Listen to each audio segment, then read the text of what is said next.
Hello friends, welcome to JS analysis centre. तो daily current affair के session में आज हम डिस्कस करेंगे 23 जनवरी का करंट अफेयर। और यदि इसका पीडीएफ डाउनलोड करना चाहते हैं तो नीचे डिस्क्रिप्शन में लिंक मिल जाएगा, आप वहां से डाउनलोड कर सकते हैं।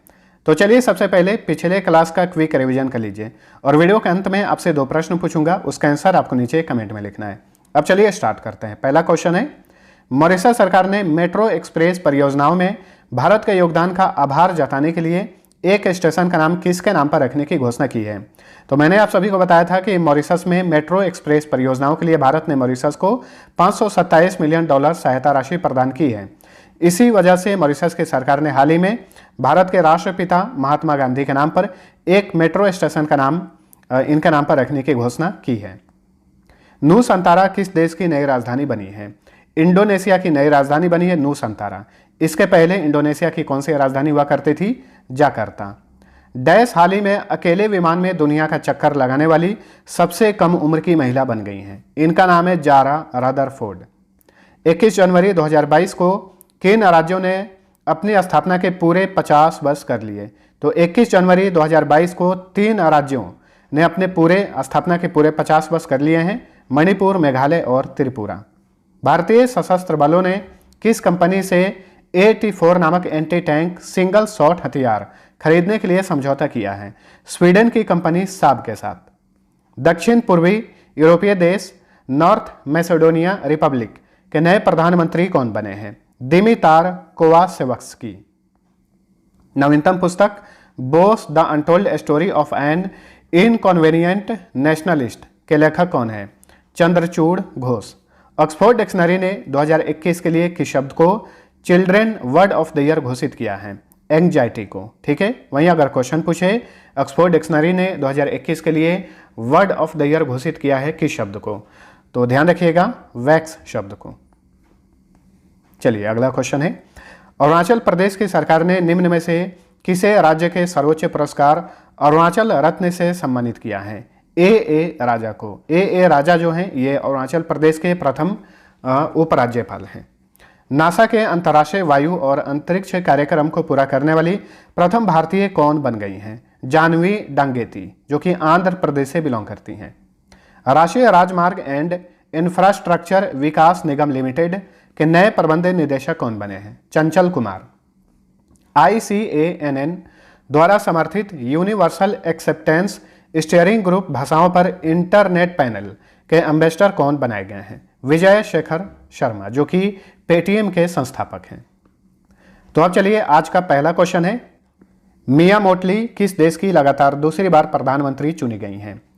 तो मिया मोटली जो हैं ये लगातार दूसरी बार प्रधानमंत्री बनी है बारबाडोस की। Option C right answer. Barbados जो है ये कैरिबियन क्षेत्र में, कैरिबियन सी में एक छोटा सा आइलैंड कंट्री है। और ध्यान रखिएगा, बारबाडोस हाल ही में ये एक नया गणराज्य देश बना है। तो क्वेश्चन पूछा जाएगा कि हाल ही फिलहाल में विश्व का नया गणराज्य कौन बना है? तो ये है बारबाडोस। ठीक है, गणराज्य इसलिए बना है क्योंकि ब्रिटेन की महारानी एलिजाबेथ द्वितीय का जो यहाँ पे प्रभुत्व था वो खत्म हो गया है। अब बारबाडोस जो है ये गणराज्य बन गया है। गणराज्य बनने के बाद यहाँ की प्रथम राष्ट्रपति बनी है डेम सैंड्रा मेसन, ये भी ध्यान में रखिएगा। ठीक है, बारबाडोस की राजधानी है ब्रिज टाउन। यहाँ के प्रधानमंत्री जो कि दूसरी बार प्रधानमंत्री बनी है मिया मोटले। यहाँ की करेंसी का नाम है बारबाडियन डॉलर। चलिए अगला क्वेश्चन है, प्रथम UNDP इंडिया यूथ जलवायु चैंपियन कौन चुनी गई हैं? तो पहली बार किसी को UNDP इंडिया द्वारा यूथ जलवायु चैंपियन चुना गया है। इनका नाम है प्राजक्ता कोली, जो कि अभिनेत्री हैं और कंटेंट राइटर हैं। Option B right answer. ठीक है, तो UNDP इंडिया यूथ जलवायु चैंपियन के रूप में प्राजक्ता कोली जलवायु परिवर्तन, ग्लोबल वार्मिंग और जैव विविधता के नुकसान के प्रतिकूल प्रभावों के बारे में युवाओं के बीच जागरूकता फैलाएंगी। UNDP यानी यूनाइटेड नेशंस डेवलपमेंट प्रोग्राम, इसकी स्थापना की गई थी 22 नवंबर 1965 को। मुख्यालय न्यूयॉर्क में है। वर्तमान में इसके एडमिनिस्ट्रेटर यानी प्रशासक हैं एचिम स्टीनर। नेक्स्ट, 1970 एशियाई खेलों में यानी एशियन गेम्स में कांस्य पदक जीतने वाली भारतीय टीम का हिस्सा रहे किस पूर्व फुटबॉलर का निधन हो गया है? तो इनका नाम है सुभाष भौमिक। हाल ही में इनका 72 साल की उम्र में निधन हो गया। ठीक है, पश्चिम बंगाल से बिलोंग करते थे और 1970 के एशियाई खेलों में ब्रॉन्ज मेडल जीतने वाली भारतीय टीम का ये हिस्सा रहे थे सुभाष भौमिक। ठीक है, सुभाष भौमिक जो हैं ये मोहन बगान फुटबॉल क्लब और ईस्ट बंगाल के कोच भी रह चुके थे और उनके कोच रहते हुए ईस्ट बंगाल ने 2003 में आसियान कप का खिताब जीता था। सुभाष भौमिक को कोलकाता मैदान का जोस मारिनो कहा जाता था। एशियन गेम्स की बात करें तो एशियन गेम्स जो है यानी एशियाई खेल हर 4 साल पर आयोजित किया जाता है। प्रथम एशियन गेम्स का आयोजन कब किया गया था? 1951 में नई दिल्ली में। अगली बार यानी इस बार का एशियन गेम्स का आयोजन कहाँ किया जाएगा? इसका आयोजन किया जाएगा चीन के हांगझू में, जो कि 19वां संस्करण होगा। वहीं 20वां एशियन गेम्स का आयोजन किया जाएगा 2026 में आइची नगोया जापान में। पिछली बार 2018 में इंडोनेशिया में एशियाई खेलों का आयोजन किया गया था। ठीक है, वहीं 19वें एशियन गेम्स का आदर्श वाक्य यानी मोट्टो क्या निर्धारित किया गया है, इसे भी याद रखिएगा, heart to heart at future. चलिए अगला क्वेश्चन है, किस भारतीय अभिनेत्री को Washington DC South Asian film festival 2021 में international association of working women award से सम्मानित किया गया है? तो अमेरिका की राजधानी वाशिंगटन डीसी में हाल ही में साउथ एशियन फिल्म फेस्टिवल का आयोजन किया गया। इसमें international association of working women award जीती अभिनेत्री Sushmita Sen. Option D right answer. Arya 2 नामक टीवी सीरीज के लिए इन्होंने ये पुरस्कार जीता है। सुष्मिता सेन जो है ये भारत की प्रथम मिस यूनिवर्स हैं, 1994 में बनी थी। अब तक 3 भारतीय महिला हैं जो कि मिस यूनिवर्स बनी हैं। प्रथम सुष्मिता सेन थी, दूसरी लारा दत्ता जो कि 2000 ईस्वी में बनी थी और तीसरी अभी हाल ही में 2021 के लिए मिस यूनिवर्स बनी है हरनाज संधू जो कि चंडीगढ़ की रहने वाली हैं, याद रखिएगा। चलिए अगला क्वेश्चन है, नवीनतम पुस्तक the legend of Birsa Munda के लेखक कौन हैं? तो ये पुस्तक हाल ही में लॉन्च हुई है जो कि बिरसा मुंडा के ऊपर आधारित है। 2 लोग इसके लेखक हैं, तुहिन ए सिन्हा और अंकिता वर्मा, यानी ऑप्शन डी राइट आंसर है, ए और बी। बिरसा मुंडा काफ़ी मशहूर जनजातीय नेता थे और स्वतंत्रता सेनानी थे।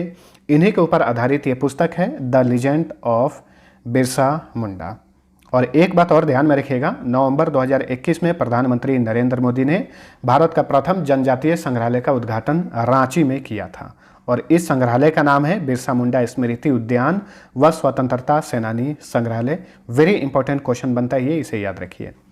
वहीं 15 नवंबर को बिरसा मुंडा की जयंती पर प्रतिवर्ष देश भर में जनजातीय गौरव दिवस घोषित किया गया है, यानी इन्हीं के जयंती के अवसर पर भारत में हर साल 15 नवंबर को जनजातीय गौरव दिवस मनाया जाएगा। चलिए अगला क्वेश्चन है, केंद्र शासित प्रदेश जम्मू कश्मीर का पहला दूध गांव यानी मिल्क विलेज कौन बना है? तो देखिए जम्मू कश्मीर का पहला दूध गांव बना है Jerry Basti. Option A right answer. ठीक है, जो ऑप्शन बी नंबर पे है ये वावेन गांव है जो कि जम्मू कश्मीर में स्थित है। और ध्यान में रखिएगा 100% कोविड टीकाकरण करने वाला ये भारत का पहला गांव है वावेन। शहर का पूछे तो भुवनेश्वर और राज्य का पूछे तो हिमाचल प्रदेश, वहीं गांव का पूछे तो वावेन गांव जो है ये 100% कोविड टीकाकरण करने वाला भारत का पहला गाँव है। वहीं जम्मू कश्मीर का पहला दूध गाँव कौन बना है? जेरी बस्ती। जम्मू कश्मीर की बात करें तो हाल ही में नीति आयोग ने जम्मू कश्मीर में 1000 अटल टिकरिंग लैब स्थापित करने की घोषणा की है। वहीं स्वयं सहायता समूहों की महिलाओं के लिए 7 पहल लॉन्च किया गया है जम्मू कश्मीर में। जम्मू कश्मीर का भारत में विलय कब किया गया था? 26 अक्टूबर 1947 को। राज्य के रूप में इसका गठन किया गया था 14 मई 1954 को। और केंद्र शासित प्रदेश के रूप में जम्मू कश्मीर कब अस्तित्व में आया? 31 अक्टूबर 2019 को। ठीक है, वैसे ये हमेशा के लिए केंद्र शासित प्रदेश नहीं रहेगा, बल्कि यहाँ पे परिसीमन आयोग का गठन किया गया था। अब उसके लिए सीट निर्धारित कर दिया गया है। अब बहुत जल्द ही इसे पूर्ण राज्य का दर्जा दिया जाएगा और विधानसभा चुनाव कराए जाएंगे। जम्मू कश्मीर की राजधानी है श्रीनगर। यहाँ के उपराज्यपाल हैं यानी लेफ्टिनेंट गवर्नर हैं मनोज सिन्हा। मुख्य न्यायाधीश हैं जम्मू कश्मीर हाई कोर्ट के पंकज मित्तल। जम्मू कश्मीर में जिलों की संख्या 20 है। चलिए अगला क्वेश्चन, जिला सुशासन सूचकांक जारी करने वाला देश का पहला राज्य या केंद्र शासित प्रदेश कौन बना है? तो डिस्ट्रिक्ट गवर्नेंस इंडेक्स जारी करने वाला देश का पहला राज्य या केंद्र शासित प्रदेश बना है Jammu Kashmir. Very important question बनेगा ये, ठीक है। तो जम्मू कश्मीर की प्रशासन ने हाल ही में 20 जिलों के लिए जिला सुशासन सूचकांक जारी किया है, ठीक है। और इस सूचकांक को किसने जारी किया है? केंद्रीय गृह मंत्री और केंद्रीय सहकारिता मंत्री अमित शाह ने। ध्यान रखिएगा, केंद्र में एक नया मंत्रालय गठित किया गया है, तो ये है केंद्रीय सहकारिता मंत्रालय, जो कि ये मंत्रालय है केंद्रीय गृह मंत्री अमित शाह के पास। नेक्स्ट, 19 जनवरी 2022 को किस राज्य में 44वां कोक बोरोक दिवस मनाया गया? तो कोक बोरोक दिवस हर साल मनाया जाता है त्रिपुरा में, और 19 जनवरी 2022 को 44वां कोक बोरोक दिवस मनाया गया। तो option C right answer. Kokborok दिवस को त्रिपुरी भाषा दिवस के रूप में भी जाना जाता है, ठीक है। 19 जनवरी 1979 को कोक बोरोक को त्रिपुरा का आधिकारिक भाषा के रूप में मान्यता दी गई थी, इसलिए इस दिन हर साल कोक बोरोक दिवस मनाया जाता है। तो ये एक भाषा है, ठीक है। वैसे 1979 में कोक बोरोक बंगाली और अंग्रेजी को त्रिपुरा का आधिकारिक भाषा के रूप में मान्यता दी गई थी। अब त्रिपुरा का मैप देखिए। त्रिपुरा भारत का उत्तर पूर्वी राज्य है, और या एक क्वेश्चन यहाँ पे ऐसे पूछा जाता है कि कौन ऐसा राज्य है जो कि बांग्लादेश से तीनों ओर से घिरा हुआ है? तो ये है त्रिपुरा, इसीलिए इसका नाम पड़ा है त्रिपुरा, ठीक है। ये अपनी सीमा भारत के 2 राज्यों से शेयर करता है, मिजोरम और असम से। त्रिपुरा का गठन हुआ था 21 जनवरी 1972 को। जिलों की संख्या 8 है। राजधानी अगरतला। त्रिपुरा के सीएम हैं बिप्लब कुमार देव। यहाँ के गवर्नर हैं सत्यदेव नारायण आर्य। मुख्य न्यायाधीश हैं इंद्रजीत मोहंती। त्रिपुरा का हाई कोर्ट कहाँ पर है? अगरतला में है। त्रिपुरा में लोकसभा सीट की संख्या 2, राज्यसभा सीट 1, विधानसभा सीट की संख्या 60 है। त्रिपुरा का राजकीय पशु है लंगूर, राजकीय पक्षी ग्रीन इंपीरियल कबूतर, राजकीय वृक्ष है अगार, राजकीय फूल नाग केसर। रियंग्स तथा चकमास यहाँ के फोक डांस हैं, यानी लोक नृत्य हैं। Clouded leopard national park, Rajbari national park, Gumti wildlife sanctuary, Rowa wildlife sanctuary तथा तृष्णा वाइल्ड लाइफ सेंचुरी सारे त्रिपुरा में हैं। दारलोंग या कुकीज तथा रियांग अथवा त्रिपुरी यहाँ के प्रमुख ट्राइब्स हैं। बंगाली, कोक बोरोक तथा अंग्रेजी यहाँ की आधिकारिक भाषाएं हैं। नेक्स्ट, प्रधानमंत्री नरेंद्र मोदी द्वारा स्टैचू ऑफ इक्वलिटी का उद्घाटन कहाँ पर किया जाएगा? तो स्टैचू ऑफ इक्वलिटी स्थापित किया गया है तेलंगाना की राजधानी हैदराबाद में। प्रधानमंत्री नरेंद्र मोदी अगले महीने 5 फरवरी को इस प्रतिमा का उद्घाटन करेंगे, ठीक है। तो 11वीं सदी के हिंदू संत थे रामानुजाचार्य, तो इन्हीं का ये अष्ट धातु से बना एक प्रतिमा है। 216 फुट ऊंची प्रतिमा है ये। इसका उद्घाटन करेंगे प्रधानमंत्री नरेंद्र मोदी 5 फरवरी 2022 को, ठीक है। इसी प्रतिमा का नाम रखा गया है स्टैचू ऑफ इक्वलिटी, ठीक है।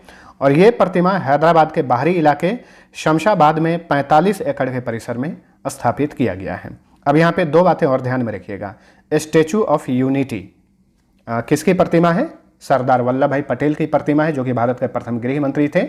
गुजरात के नर्मदा जिले में स्थापित किया गया है स्टैचू ऑफ यूनिटी, जो कि विश्व का सबसे ऊंचा स्टैचू है, ठीक है। एक और बात याद रखिए, स्टैचू ऑफ लिबर्टी किस देश में है? अमेरिका के न्यूयॉर्क में है। हैदराबाद की बात करें तो हाल ही में भारत का पहला ओपन रॉक संग्रहालय हैदराबाद में इसका उद्घाटन किया गया। भारत का पहला जनजातीय संग्रहालय स्थापित किया गया है रांची में। वहीं भारत का पहला ओपन रॉक संग्रहालय स्थापित किया गया है हैदराबाद में। वहीं 1 जनवरी से 15 फरवरी के बीच में 81वीं अखिल भारतीय प्रौद्योगिकी प्रदर्शनी नुमाइश 2022 का आयोजन हैदराबाद में ही किया जा रहा है।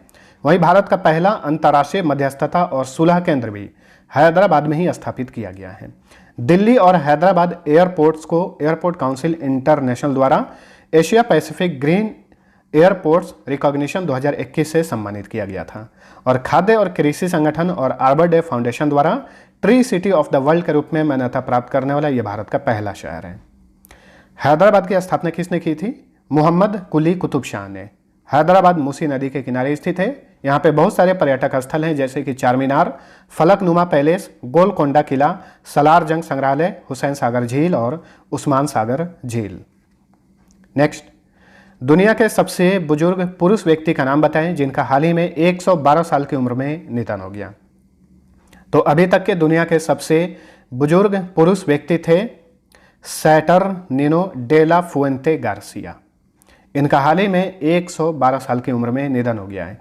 इनका जन्म हुआ था 11 फरवरी 1909 को। ये अभी तक जीवित थे और ये अभी तक के सबसे बुजुर्ग जीवित व्यक्ति थे। इनका निधन हो गया है। ठीक है, एक बात और ध्यान में रखिए, वो जो ऑप्शन बी नंबर पे है केन तनाका, ये जापान के रहने वाली हैं और ये अभी तक की सबसे बुजुर्ग जीवित महिला हैं विश्व में। इनकी उम्र 119 साल है। ये जापान की हैं और ये अभी जीवित हैं, केन तनाका।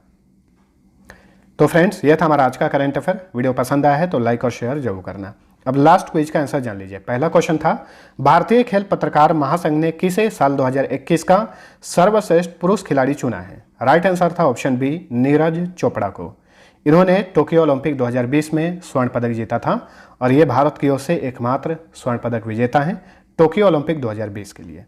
दूसरा क्वेश्चन था, किस मशहूर जिम्नास्ट को टाइम पत्रिका ने साल 2021 का सर्वश्रेष्ठ एथलीट चुना है?